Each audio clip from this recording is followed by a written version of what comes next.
প্যারিসে রিপাবলিক চত্বরে স্বরলিপি আয়োজন করেছে ১৯তম বৈশাখী মেলার।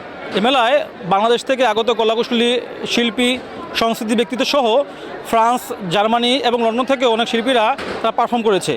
ছিল বাংলাদেশি নারী উদ্যোক্তাদের অনেক স্টল, নানা রকম খাদ্যপণ্য। প্রবাসে এভাবেই ছড়িয়ে যাচ্ছে বাংলাদেশের সংস্কৃতি এবং ঐতিহ্য।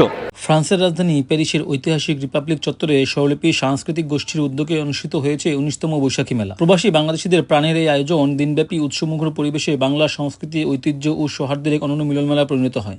সংগঠনের সভাপতি নজরুল ইসলাম চৌধুরীর সভাপতিত্বে সম্পাদক শাকিলা সরকার, নিশিতা বড়ুয়া ও তানিয়া রহমানের যৌথ সঞ্চালনায় অনুষ্ঠান পরিচালিত হয়। প্রধান অতিথি হিসেবে বক্তব্য রাখেন সাত্তার শাহ আলম। ধন্যবাদ সবাইকে। আসলে এত সুন্দর একটি প্রোগ্রাম আয়োজন করা হয়েছে রিপাবলিক চত্বরে। এটা শুধু একটা প্রোগ্রাম নয়, এটা আমাদের ঐতিহ্য, আমাদের শিকড়। সবাই মিলে এই প্রাণের উৎসব উপভোগ করছে। সবার প্রতি আমি স্বরলিপি সাংস্কৃতিক শিল্পগোষ্ঠীর পক্ষ থেকে কৃতজ্ঞতা জানাচ্ছি। ধন্যবাদ সবাইকে। ধন্যবাদ সবাইকে আজকের এই সুন্দর একটি দিনে স্বরলিপি শিল্পী গোষ্ঠীর এই আয়োজনে অংশগ্রহণ করার জন্য। আমি দর্শকদের উদ্দেশ্যে একটি কথাই বলবো, আপনারা যখন প্রোগ্রাম দেখেন এবং আপনারা হচ্ছেন সঠিক বিচারক। প্যারিস ১০ এলাকার মাননীয় সংসদ সদস্য, স্থানীয় মিউনিসিপাল মেয়র, বাংলাদেশের বিশিষ্ট ব্যবসায়ী, কমিউনিটি নেতৃবৃন্দ ও বিভিন্ন সামাজিক সাংস্কৃতিক সংগঠনের প্রতিনিধিরা অংশগ্রহণ করেন। অনুষ্ঠানের সাংস্কৃতিক পর্বে বাংলাদেশ থেকে আগত জনপ্রিয় মডেল মারিয়াম্মা মনোমুগ্ধকর নৃত্য পরিবেশনায় দর্শকদের মুগ্ধ করেন।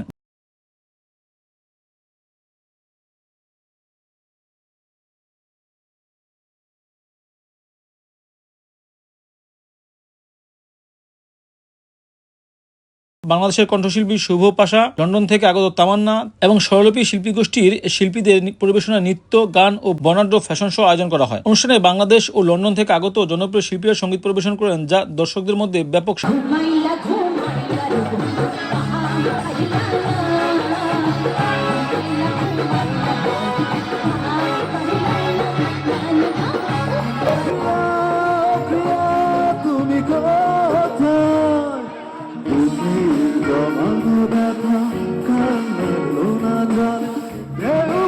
চোখের নদীতে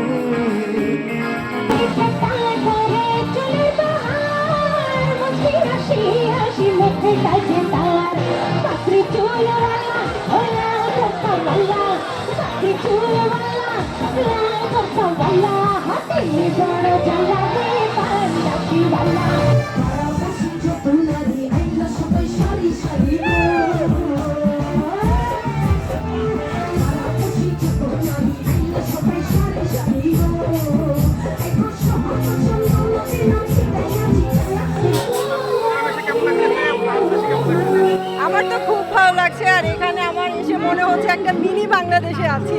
তো আমার this is the first time হচ্ছে এরকম একটা প্রোগ্রামে আসা, ইউরোপের মধ্যে, ফ্রান্সে। তো সব মিলে খুব ভালো লাগছে। অবশ্যই আসবো। আমাকে সবাই এত এত পছন্দ করে, এটা তো আমি দেশের বাইরে না আসলে বুঝতামই না। মানে প্যারিসে না আসলে আসলে বোঝাই যেত না আমার এত এত ফ্যান ফলোয়ার এখানে, আমাকে সবাই এত পছন্দ করে। মেলায় অন্যতম আকর্ষণ ছিল বাংলাদেশি উদ্যোক্তাদের বিভিন্ন স্টল। দেশীয় পোশাক, প্রসাধনী সামগ্রী, হস্তশিল্প এবং বাহারি খাবারের দোকানগুলোতে ছিল দর্শনার্থীদের উপচে পড়া ভিড়। শুধু বাংলাদেশিরা নয়, স্থানীয় ফরাসি নাগরিকরাও আগ্রহভরে স্টলগুলো পরিদর্শন করেন এবং দেশীয় পণ্য ও খাবারের স্বাদ গ্রহণ করেন। বিশেষভাবে উল্লেখযোগ্য ছিল প্রবাসী নারী উদ্যোক্তাদের সক্রিয় অংশগ্রহণ। তাদের স্টলগুলোতে ছিল দেশীয় ঐতিহ্য ও সৃজনশীলতার ছোঁয়া। উদ্যোক্তারা জানান, এ ধরনের আয়োজন তাদের ব্যবসা সম্প্রসারণের পাশাপাশি প্রবাসে বাংলাদেশি সংস্কৃতি ও ঐতিহ্যকে নতুন প্রজন্মের কাছে তুলে ধরতে গুরুত্বপূর্ণ ভূমিকা পালন করছে। আমি একজন নারী উদ্যোক্তা হিসেবে আসলে আমাদের মেয়েদেরকে কিছু না কিছু করার দরকার। আমার আসলে আগে 2টা পার্লার ছিল, এখন এগুলো বন্ধ করে আমি এই কাজটা করতেছি। অনেক ভালো লাগতেছে। আমাদের মেয়েদেরও কিছু না কিছু করার দরকার। আমরা সবাই এখানে মেলাতে এসেছি, তো অনেক ভালো লাগতেছে। বাঙালি কালচারের সব কিছু আছে, খাবার আছে, পোশাক আছে, তারপর আমাদের জুয়েলারি আছে। তো আমাদের অনেক ভালো লাগতেছে। অবশ্যই শুভেচ্ছা, ধন্যবাদ সবাইকে। আপনারা এত কষ্ট করে দাঁড়িয়ে আছেন অনুষ্ঠান উপভোগ করার জন্য।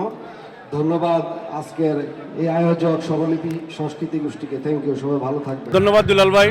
আজকে আমরা রিপাবলিক চত্বরে, ঐতিহাসিক রিপাবলিক চত্বরে আমরা সবাই সমবেত হয়েছি স্বরলিপি শিল্পী গোষ্ঠীর আয়োজনে আজকে এই বৈশাখী মেলা। আপনারা জানেন প্রতি বছর স্বরলিপি শিল্পী গোষ্ঠী একটি আয়োজন করে রিপাবলিক চত্বরে।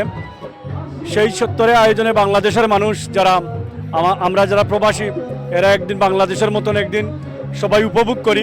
যাচ্ছে যে আগামী 19শে জুলাই আমাদের ঢাকা ক্লাবে পূর্ণাঙ্গ একটি অনুষ্ঠান আছে নেক্সট জন্ম হলে। অনুষ্ঠান পেয়েছে আপনার অনুভূতি কেমন লাগছে? অ্যাকচুয়ালি প্যারিসের স্বরলিপি সাংস্কৃতিক যে অর্গানাইজ করলো নজরুল ভাই বা সবাই, যা অবশ্যই অনেক ভালো লাগছে। আসলে আমি একটা মিনি বাংলাদেশ পেলাম এখানে। আমি জার্মান থেকে আসছি এই শুধু অনুষ্ঠান উপলক্ষে। আমি একটা জিনিস দেখলাম, ইংল্যান্ডের পরে এখানে সংস্কৃতির যে উন্নয়ন, বাংলা ভাষাভাষীদের মধ্যে বাংলা সংস্কৃতি নিয়ে যে আগ্রহ তা অতুলনীয়। আমরা জার্মান থেকে 10-12 জনের একটা টিম আসছে এই বাঙালির এই মিলন মেলা দেখার জন্য, বৈশাখী মেলার জন্য। এত সুন্দর হয়েছে, আমরা নাচলাম, গাইলাম, খাইলাম, আনন্দ ফুর্তি করলাম। মেলায় অংশগ্রহণকারী দর্শনার্থী, উদ্যোক্তা ও কমিউনিটির এই বিশিষ্টজনরা জানান, বৈশাখী মেলা শুধু একটি সাংস্কৃতিক অনুষ্ঠান নয়, এটি প্রবাসে বাংলাদেশিদের মধ্যে ঐক্য, সম্প্রীতি ও শিকড়ের সঙ্গে সম্পর্ককে আরও দৃঢ় করার একটি গুরুত্বপূর্ণ প্ল্যাটফর্ম। তাদের মতে এমন আয়োজন ভবিষ্যতে অব্যাহত থাকলে প্রবাসে বাংলা সংস্কৃতির বিকাশ আরও সমৃদ্ধ হবে। প্যারিসের রিপাবলিক চত্বর থেকে এমডি দুলাল মিয়া, ল্যাটিন বাংলা।